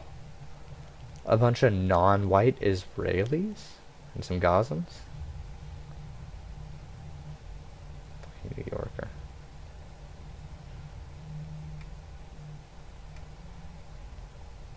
But no, Israelis aren't all fucking...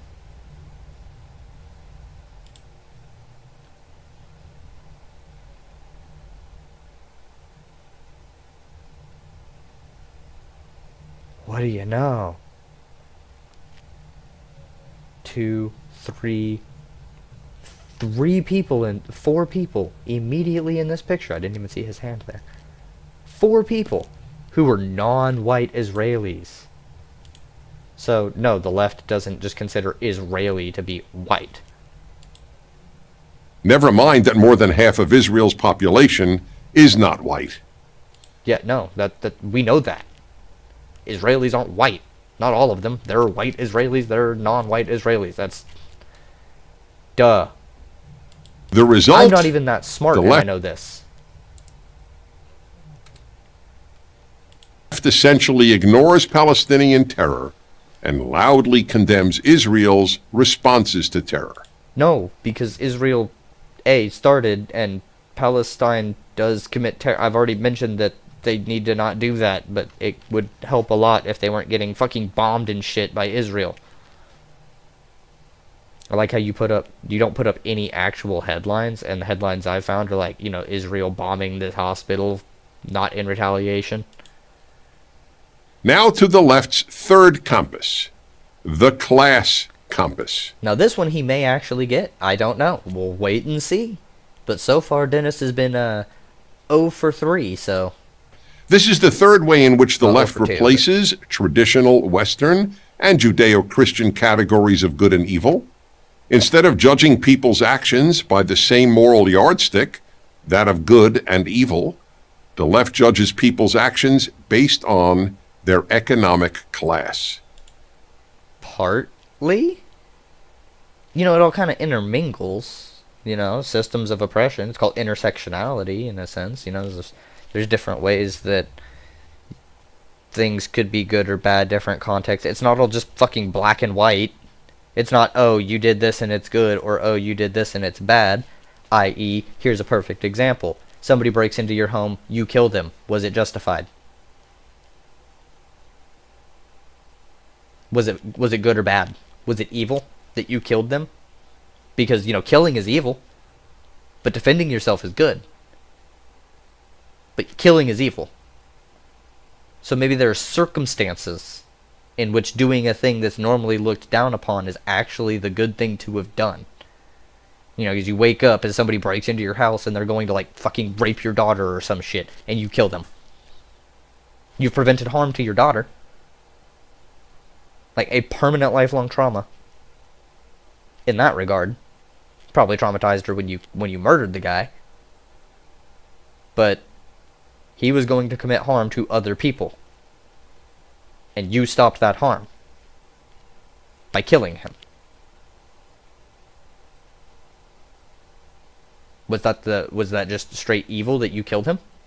Or is there morally justifiable circumstances in which that is a good thing?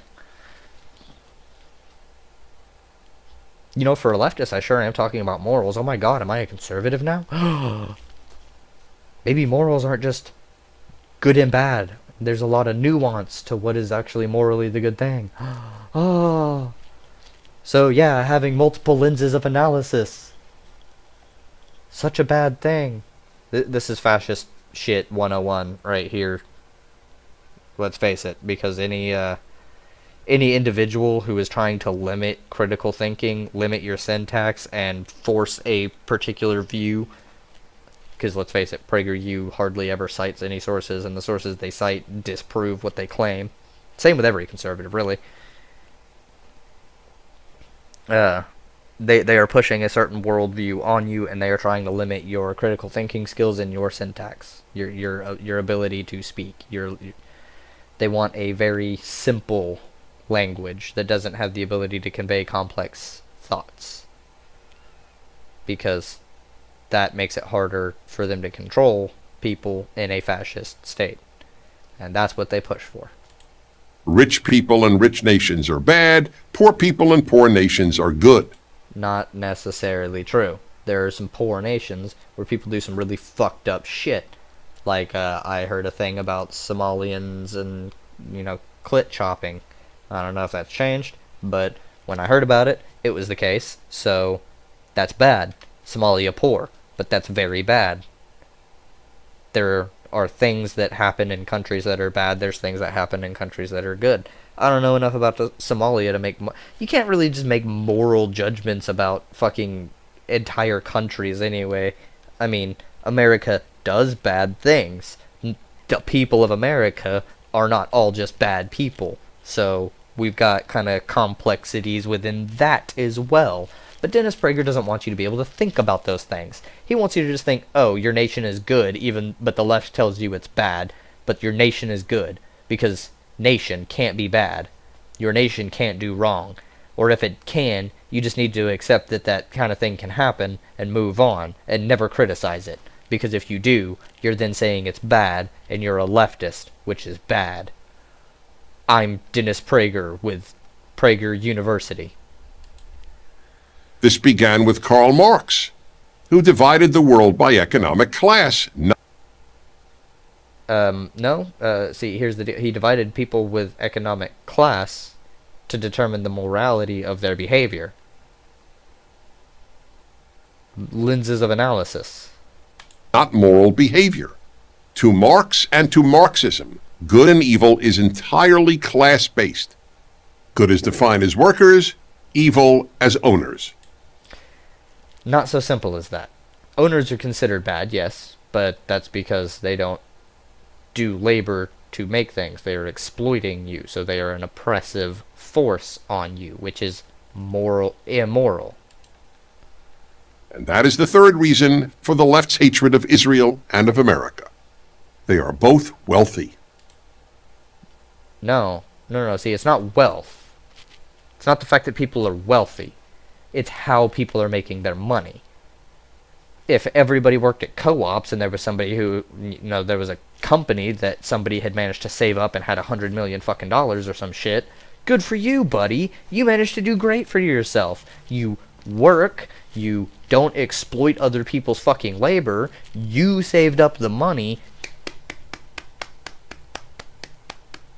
Way to go. Under a transitional state, when we still have money, good job. Has nothing to do with if you're wealthy. It has everything to do on if you are exploiting labor for your wealth.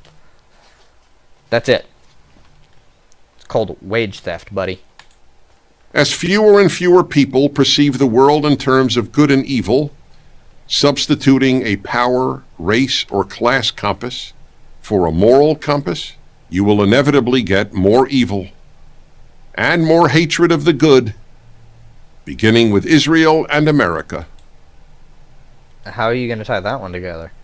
Because I just tied all of those compasses into a moral compass as lenses of morality, because you can't just say something is moral or immoral without being able to explain why you think that is. And you can explain it using, honestly, more than 3 lenses of analysis, but using just those 3, power, race, and class, you should have said strength, race, and class, I guess, which does kind of tell me that, that's just kind of a fashy thing. No. Has nothing to do with that. Because, there are countries that are fairly strong that the left does kind of look favorably upon. At least we don't shit all over it as much as we shit on some other nations. China has a lot of human rights abuses, but it's strong, and the left doesn't shit on it all that much. There are people on the left who do, but there's quite a few leftists who are mildly permissive of China. They've got some issues with it. Criticize them. I criticize China. I have been hearing or seeing some arguments about China being in the transitional stage as opposed to a state capitalist stage because the workers own the state, and so blah blah blah blah. I find it to be kind of bullshit, but that's just me. Who the fuck am I? There's some arguments that could be made for it. So he's not going to tie this together as an ending with Western civilization. I'm Dennis Prager. He isn't going to tie it together. Okay, so no. It doesn't start with hating Israel or America. I don't hate America. I hate some aspects of America, but overall I love this fucking country. Are you fucking kidding me? I don't hate Israel. I don't think Israel had very legitimate founding. I don't think it has a very good foreign or domestic policy necessarily. It treats certain groups within Israel very fucking well, and other groups, meh. Well enough they don't necessarily complain, and even other groups than that, fucking terribly. the expansionism, colonialism that they were engaging in the 1967 war that they started, pretty bad. That's worthy of some criticism. So there's things to criticize Israel on. There's things to criticize America on. There's things to criticize China on. There's definitely things to have criticized the USSR on. Like, it's not slavish devotion to states that were good, bad, or left, or conservative, or capitalist, or whatever. It's not a sheer hatred. A lot of the left points towards social democracies because it's a good transitional phase before you get to socialism, although I think you can skip the SOCDEM phase and go straight to workers owning the means of production and go to a market socialist phase where you abolish health care as a commodity, food as a commodity, utilities as commodities, and then you just have luxuries as as your commodities. You know, I think everybody should be provided with a pretty baseline PC or something if they can use them, especially the disabled. That's just a personal thing. We live in a technological age. Everybody should have access to it. But if you want to upgrade your PC, you want some cool ass gaming rig or something like that, yeah, you work or you save your fucking UBI or something until you get it. Because under a market socialist phase, I think we really could implement a UBI while we try and figure out how to move forward with the next step. Because you can't just abolish fucking capitalism and go right into communism. As much as I hate it, as much as I hate to say that, actually I don't hate to say it, I've come to accept this reality. You can't fucking do it. You can't.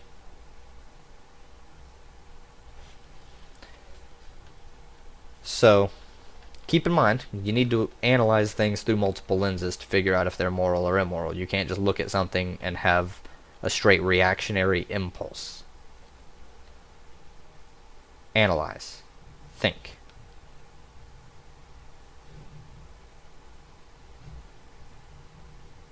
And no.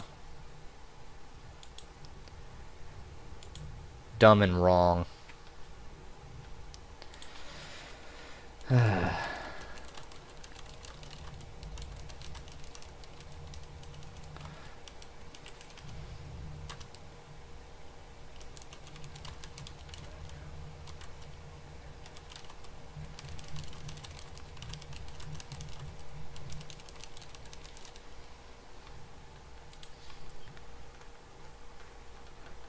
Pump up the ego there, get some Prager fans like, huh?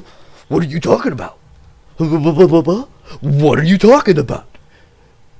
How is he wrong? It's Dennis Prager. He can't be wrong. Except for that time he said that Israel was good. Because a lot of the people who watch PragerU are fucking Nazis, by the way. So, people to crush, along with Prager himself. King K watching, way to go. I have 0 watching. 0.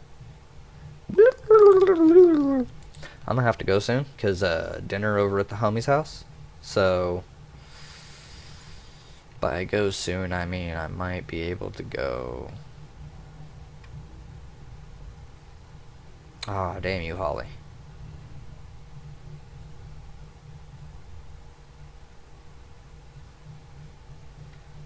I should have enough for a minute or 5.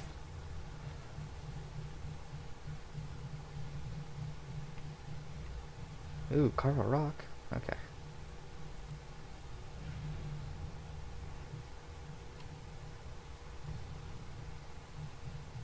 Okay. Are bats OP? Okay, whatever.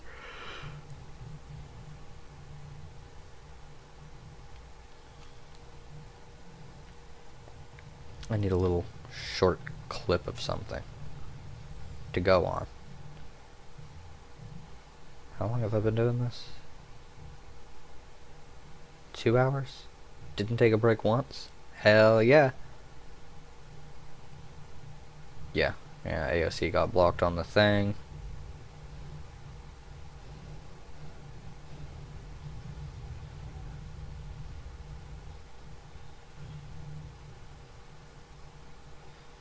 I like this band.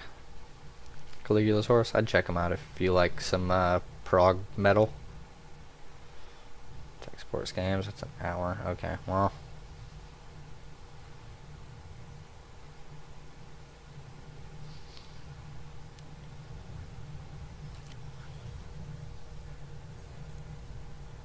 Oh, hey, look.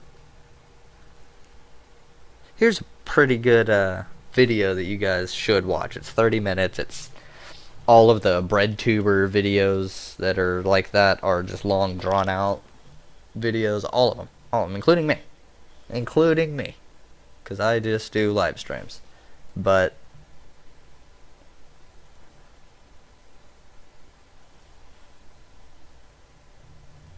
oh, god damn it. Okay.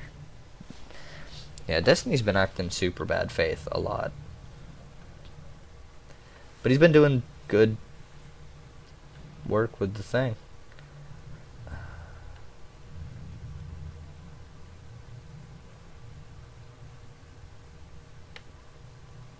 I love this band. You know what, here, we'll end it on a funnies.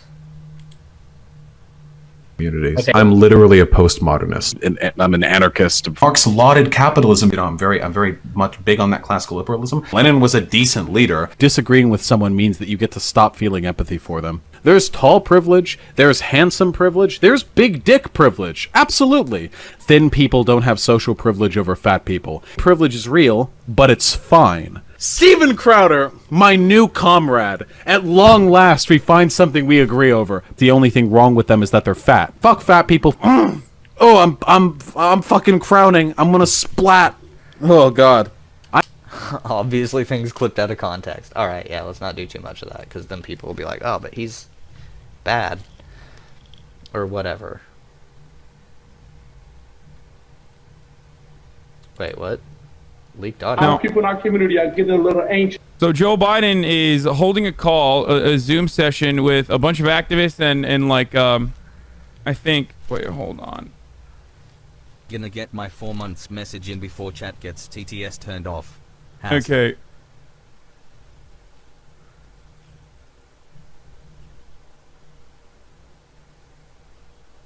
Where is it? So Deconstructed had a Deconstructed with Ryan Grimm unpacked one of the most consequential news events of the week, where he obtained some audio. I mean, it wasn't an obtaining audio. It was like out, and it was a Zoom call. It was a public Zoom call where Joe Biden met with civil rights leaders from across the country to discuss matters of policy and his cabinet selections. The call, oh wait, the call was private.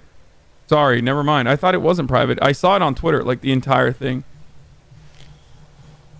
But let's take a look at what he had to say to some civil rights leaders. A lot of people in our community are getting a little anxious because they are not seeing enough of the progress they thought they would have seen at this point.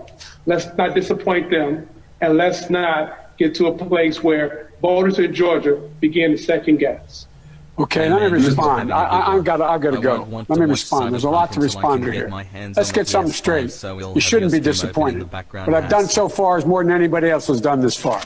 Okay? Number one. Number two, I mean what I say when I say it. I mean what I say when I say it. I'm the only person who's ever run on 3 platforms that I was told could not possibly win the election, and I never ceased from it. One was on restoring the soul of this country because of what I saw happen in Charlottesville. That was it. No one else was talking about it. 120. The words of presidents matter. Nobody else, no progressive, was talking about it. I did. So let's unpack. Yeah, I'm not going to listen to him unpack it. I'm just going to unpack it myself real quick. Literally every progressive talked about Charlottesville, including Bernie. Especially Bernie, actually. You know, the only Jewish candidate. The guy who had a fucking Nazi flag unveiled at his shit, or unfurled behind him at one of his rallies. Like, because he's a Jew. Come on now. But that's Biden. He always does gaffes. The point wasn't to vote for Biden because he was a good choice. He was just not a fascist like Trump. Now we radicalize the people. That's the actual strategy. Don't get confused. Pushing Biden left is the catchphrase for showing the failures that reformist policies like Biden and the Democrats always push for. To radicalize. I wish I had shit like this. Malarkey Joe and shit, you know. It's good shit. Anyways, you guys have seen multiple instances of PragerU being propagandist liars. They never actually cite their sources, and when they do, they definitely disagree with them, but they've been very careful not to actually cite any sources. They just say things that if you don't think too much about them sound kinda right, and so you can just go with it, because you heard it from a place that calls itself a fucking university, which should easily be considered a a false name, because does PragerU give out degrees?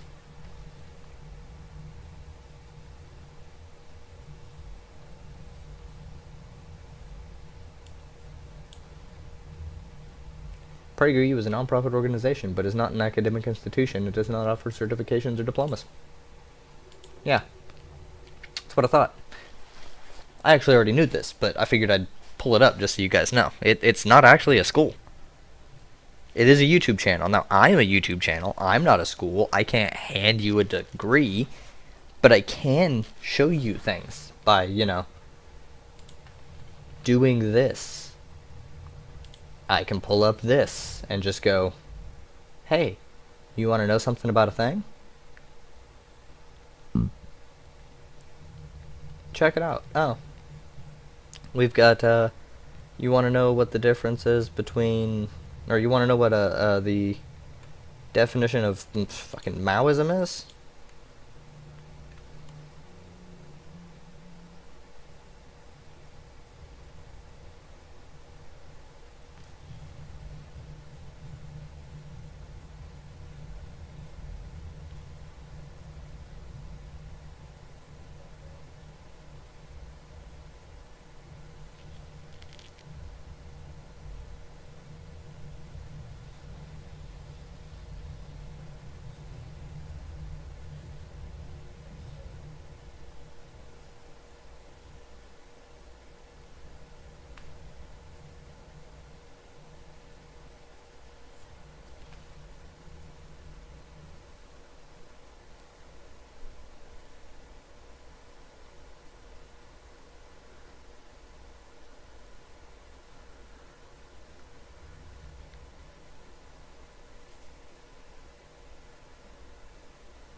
Yeah.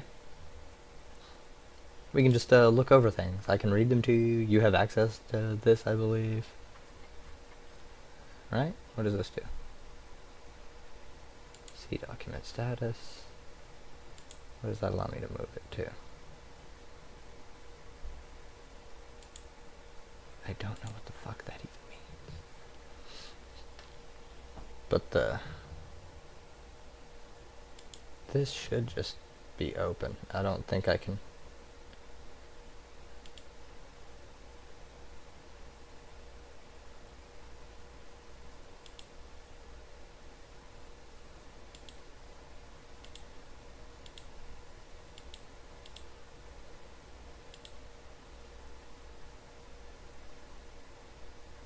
I just want. Can you just. Okay, incognito. How do I do that? On here. How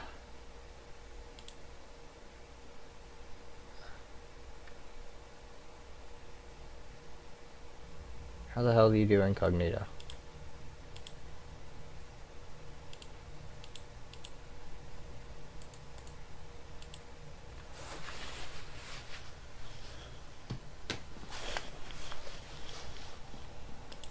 I just have to go.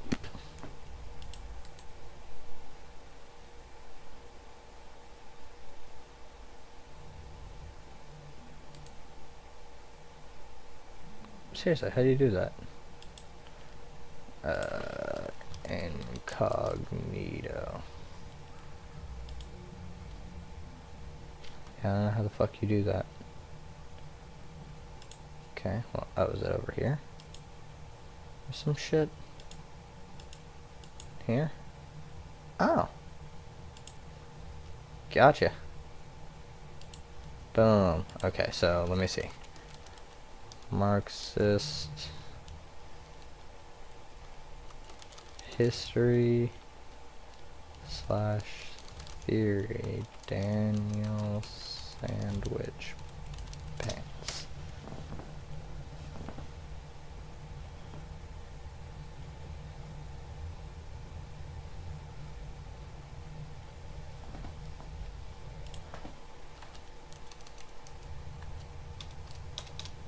Google Docs. Well, that's what it's called, isn't it?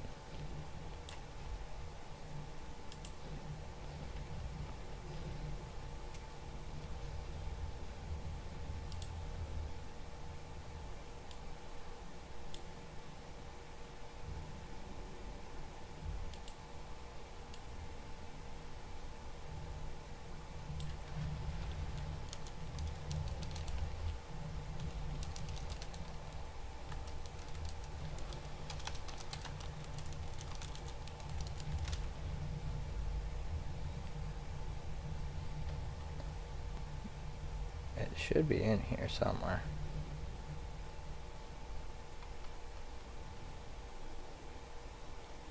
Can I just go to...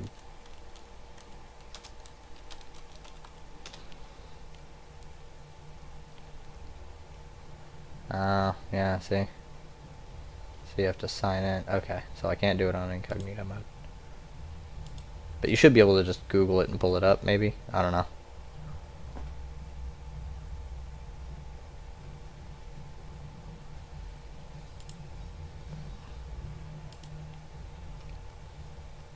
I don't know why. Well, here's the link. Everybody. Copy link.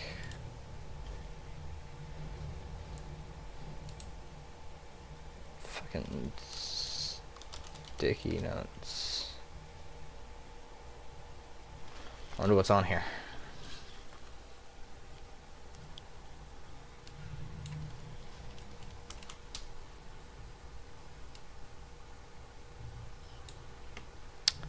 There you go. And that's that. Anyways,